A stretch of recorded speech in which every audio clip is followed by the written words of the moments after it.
नमस्कार दोस्तों, आज हम लोग मैथ में पढ़ेंगे ठोस वस्तुओं के आयतन। ठोस वस्तुओं के आयतन में पढ़ेंगे हम घनाभ। इसके पहले हम लोगों ने पिछले वीडियो में घन के बारे में पढ़ा। आज हम इस वीडियो में पढ़ेंगे घनाभ। तो घनाभ के बारे में पहले जान लें, क्योंकि जब भी हम किसी टॉपिक्स को पढ़ें तो पहले उसके आधार क्या है उसके बारे में अगर हम समझ लेंगे तो प्रश्नों को हल करने में बहुत ही आसानी होती है। तो जो घनाभ होता है इसमें 6 भुजाएं या 6 कोर या 6 फलक हम कह सकते हैं। कितने फलक होते हैं? 6 फलक होते हैं और सभी आयताकार। सभी कैसे होते हैं? आयताकार होते हैं। लेकिन घन याद रखिएगा, घन में कैसे होते हैं? वर्गाकार होते हैं। अर्थात आमने सामने आगे पीछे दाएं बाएं चारों भुजाएं क्या होती हैं? बराबर होती हैं। लेकिन आयताकार में सिर्फ आमने सामने की भुजाएं बराबर होती हैं, जबकि विपरीत भुजाएं बराबर नहीं होती। तो इस प्रकार हम कह सकते हैं कि घनाभ कैसा होता है? आयताकार होता है। अब यदि लंबाई L, चौड़ाई B तथा ऊंचाई H हो तो ये हो गई आपकी लंबाई और ये हो गई आपकी ऊंचाई और ये हो गई आपकी चौड़ाई। तो इसका आयतन याद रखिएगा, आयतन और क्षेत्रफल। क्षेत्रफल में सिर्फ लंबाई और चौड़ाई होती है, जबकि आयतन में लंबाई, चौड़ाई और ऊंचाई तीनों भुजाओं को हम सम्मिलित करते हैं। तो आयतन हो जाएगा लंबाई गुणे चौड़ाई गुणे ऊंचाई। बस कुछ करने की जरूरत नहीं है। क्या कर लेंगे? हम आयतन ज्ञात करना है तो लंबाई गुणे चौड़ाई गुणे ऊंचाई कर लेंगे। घनाभ का विकर्ण के लिए कारणी में L², अर्थात लंबाई का वर्ग कर देंगे प्लस चौड़ाई का वर्ग कर देंगे प्लस ऊंचाई का वर्ग कर देंगे। उसका हम मूल निकाल लेंगे तो हमको मिल जाएगा विकर्ण। अब घनाभ के संपूर्ण पृष्ठ का क्षेत्रफल, अर्थात जो 6 उसके फलक हैं उस पूरे का क्षेत्रफल। तो क्षेत्रफल में आप जानते हैं किसको सम्मिलित करते हैं? लंबाई चौड़ाई को। लेकिन 6 फलक हैं तो हमको 6 फलक को इकट्ठा करना होगा, इसलिए 2 को बाहर कर दिए तो LB, अर्थात लंबाई गुणे चौड़ाई प्लस BH, चौड़ाई गुणे ऊंचाई प्लस लंबाई गुणे ऊंचाई। ठीक इस तरह से हम जोड़ करके इसको गुणा करने के बाद जोड़ लेंगे, उसके बाद 2 का गुणा कर देंगे तो क्या मिल जाएगा? हमको संपूर्ण पृष्ठ मिल जाएगा। अब हम आते हैं प्रश्नों पर।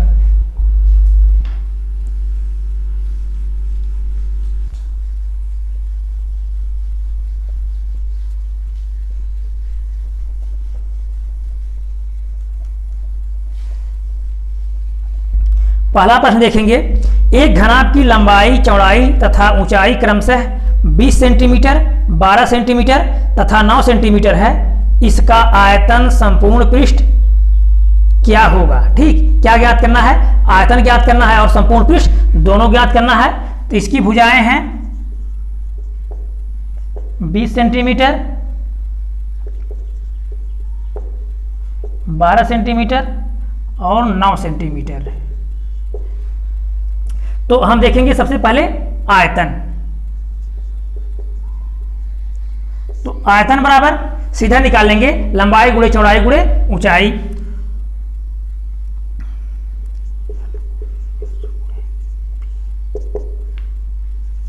बीस गुणे 12 गुणे 9।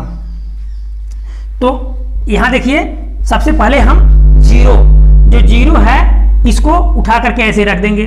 अब यहाँ क्या बच गया? केवल 2 बच गया।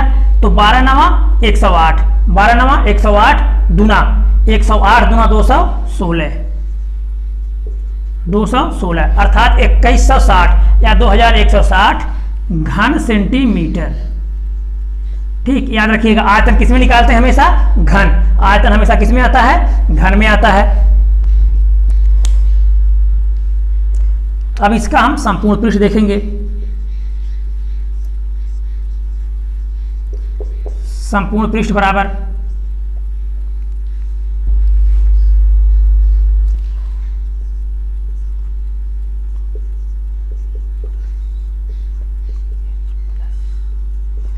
तो 2 कोष्टक में LB, अर्थात लंबाई है 20 गुणे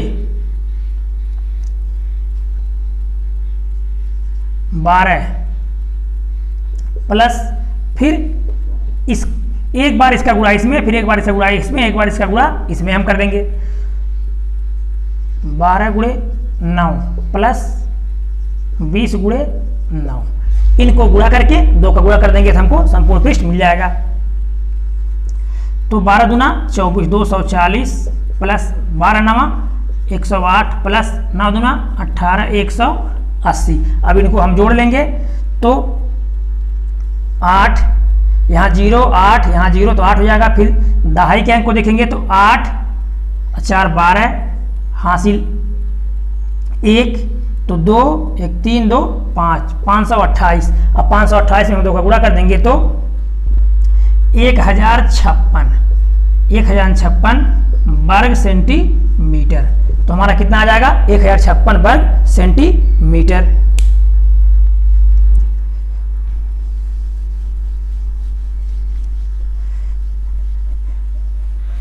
अगला प्रश्न देखेंगे।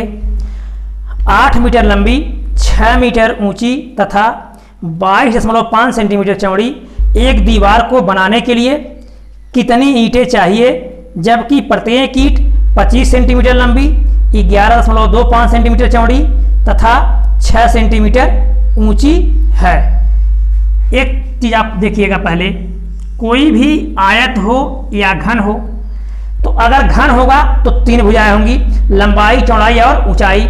लेकिन अगर आयत होगा तो लंबाई और चौड़ाई होगा, तो कोई फर्क नहीं पड़ता, चाहे हमको घन निकालना हो चाहे आयत निकालना हो। मान लीजिए ये चौड़ाई 10 है और ये पूरा कितना है 100 है, इसको आप घन मान लीजिए या आयत मान लीजिए।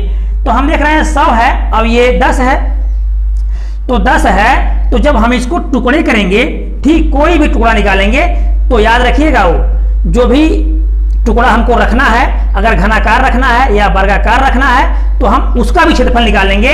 जो इसकी भुजाएं हैं, जो भी इसकी भुजाएं होंगी उसका भी हम क्षेत्रफल निकालेंगे और प्लस इसका क्षेत्रफल निकालेंगे। मान लीजिए इसका क्षेत्रफल 100 है और इसका क्षेत्रफल 10 आया, तो सीधा हम 100 में 10 का भाग कर देंगे, बराबर 10 टुकड़े इसमें से हो जाएंगे। कुछ करने की जरूरत नहीं। इसी प्रकार से हम घन में कर लेंगे, पहले घन का आयतन निकाल लेंगे प्लस छोटे घन का आयतन निकाल लेंगे, तो पहले वाले में हम छोटे का भाग कर देंगे। सेम उसी तरह से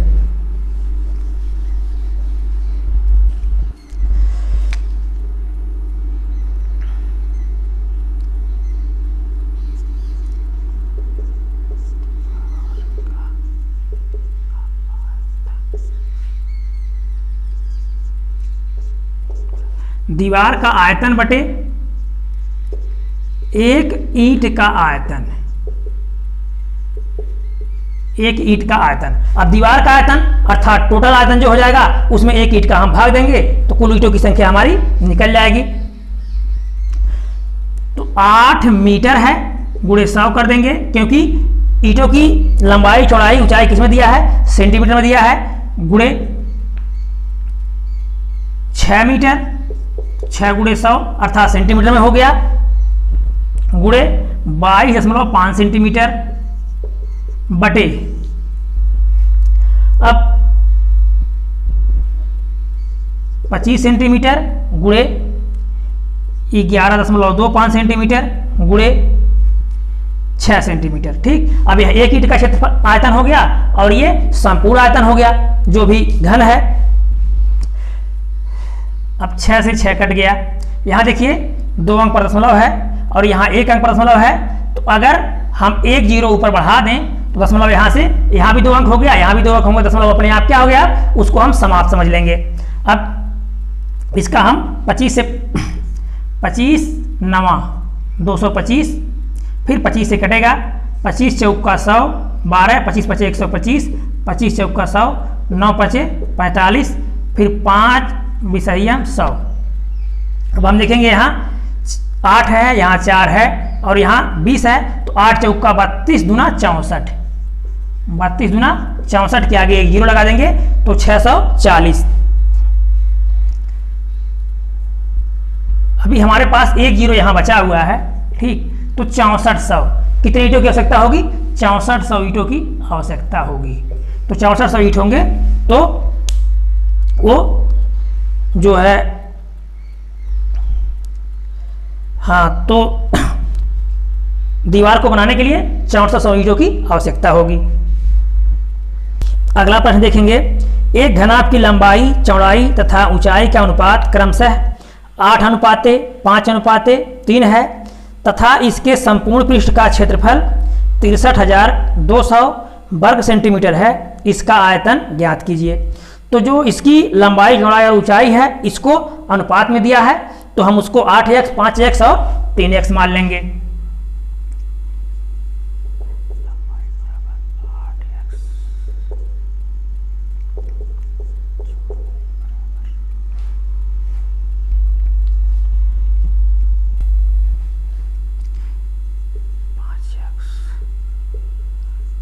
ऊंचाई बराबर 3x।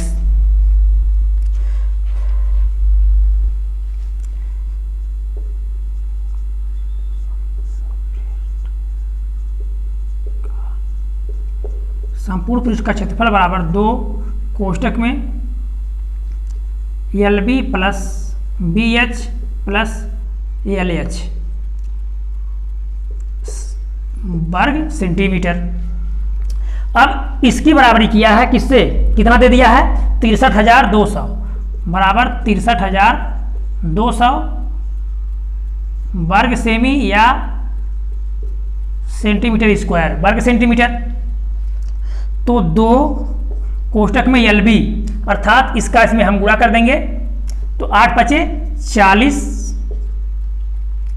x प्लस BH इसका इसमें गुणा कर देंगे, 5×3=15x प्लस LH इसका हम इसमें गुणा कर देंगे, तो 8×3=24x सेमी स्क्वायर बराबर 63,200 वर्ग सेंटीमीटर। अब हम यहाँ देखेंगे 40, 15, 24, 15, 39, 40, 79 दूना, तो 79 दूना 158 x बराबर 63,200 x बराबर 63,200 बटे 158। अब यहाँ हम इकाई के स्थान को यहाँ छोड़ देंगे, यहाँ छोड़ देंगे इकाई के स्थान को, तो बच गया 15, तो 15 चौके 60, लगभग 4 बार हम चेक करेंगे तो देखेंगे 4 बटे 32 हासिल 3, 4 पचे 20, 3 23, 4 करने 4, तो 6 कट गया, तो 4 बार में कट गया। x बराबर 400, तो x बराबर आ गया हमारा 400, तो 400 आ गया। अब हम 8×400, 5×400, 3×400 ये हमारी लंबाई, चौड़ाई और ऊंचाई निकल जाएगी। अब हमको ज्ञात करना है आयतन, तो आयतन हो जाएगा 8×4=3200 गुणे 5×4=20, 20,000 गुणे 4×3=1200।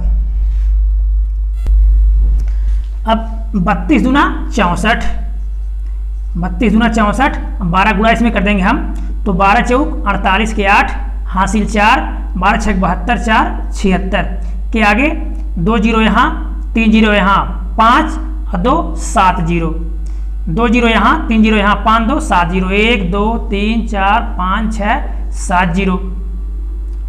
घन सेमी, घन सेमी हो जाएगा, या मीटर बनाएंगे तो हम इसमें 100 का भाग कर देंगे, तो 3 बार हम इसको 100 का भाग कर देंगे, 1 2 3 बार। 3 बार क्यों किया जा रहा है, क्योंकि एक बार इसको सेंटीमीटर है तो इसको मीटर बनाएंगे, फिर इसको मीटर बनाएंगे, फिर इसको मीटर बनाएंगे, इसलिए हमको 100 का 3 बार भाग करना है, तो 6 जीरो कट जाएगा, तो 7680, 7680 घन सेमी, 7680 घन सेंटीमीटर उसका आयतन हो जाएगा।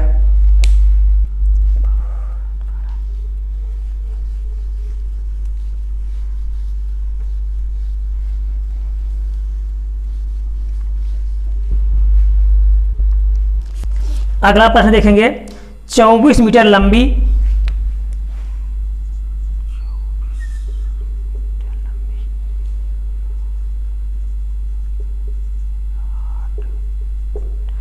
8 मीटर ऊंची 60 सेंटीमीटर चौड़ी, 60 सेंटीमीटर चौड़ी दीवार बनाने के लिए 24 सेंटीमीटर लंबी, 12 सेंटीमीटर चौड़ी तथा 8 सेंटीमीटर ऊंची कितने ईंटें लगेंगी, जबकि दीवार के कुल आयतन का 10% भाग सीमेंट तथा रेत के मिश्रण से बना है। तो जो ये आयतन है इसमें से क्या करेंगे, हम 10% निकाल देंगे और जो एक ईंट का आयतन है उस ईंट का हम भाग दे देंगे, तो हमको सभी ईंटों की संख्या मिल जाएगी। तो ये मीटर है, ये भी मीटर है, और ये क्या है, सेंटीमीटर है। तो हम सबको सेंटीमीटर में बना लेंगे, क्योंकि ईंट का आयतन किस में दिया है, सेंटीमीटर में दिया है। तो ये हो जाएगा 2400 गुणे 800 गुणे 60। अब इसमें से हम 10% निकाल लेंगे। कैसे निकाल लेंगे, इसके पहले हमने पढ़ाया है लाभ हानि परसेंटेज और बट्टा में कि कम के लिए ज़्यादा का भाग और ज़्यादा के लिए कम का भाग करते हैं। तो 10 निकालेंगे, कितना बचेगा, 90 बच जाएगा। तो 90/100, ठीक। अब हमारा 10% निकल गया। अब जो बचा है इसमें हम एक ईंट के आयतन का भाग दे देंगे, तो हमको सभी ईंटों की संख्या मिल जाएगी। तो ईंट की लंबाई चौड़ाई ऊंचाई है 24 12 8। तो 24 गुणे 12 गुणे 8। हम देखेंगे 8 से कट गया तो यहाँ 100 हो गया। फिर 12 5 60, 100 से कट जाएगा। फिर 24 1 24, यहाँ 100 आ गया। अब यहाँ देखेंगे 9 है, यहाँ 5 है, 2 जीरो यहाँ है, 1 जीरो यहाँ है, तो 9 5 45। अब 45 के आगे 1 जीरो यहाँ, 2 जीरो यहाँ, 3 जीरो, तो 45,000 ईंट। अर्थात कितने ईंटों की आवश्यकता होगी, 45,000 ईंटों की आवश्यकता होगी। तो आप सबसे पहले उन आधारों को समझिए कि किस प्रकार से इसमें प्रश्न बनते हैं, उनके आधार क्या है, लंबाई क्या है, चौड़ाई क्या है, ऊंचाई क्या है। अगर आप इस तरह से उसको अच्छे से समझ लेंगे तो फिर प्रश्न चाहे जिस तरह से घूम करके आएगा, उसको हल करने में कोई भी समस्या आपको नहीं होगी। तो वीडियो अच्छा लगा होगा तो लाइक कीजिएगा, सब्सक्राइब कीजिएगा, दोस्तों को शेयर कीजिएगा। धन्यवाद।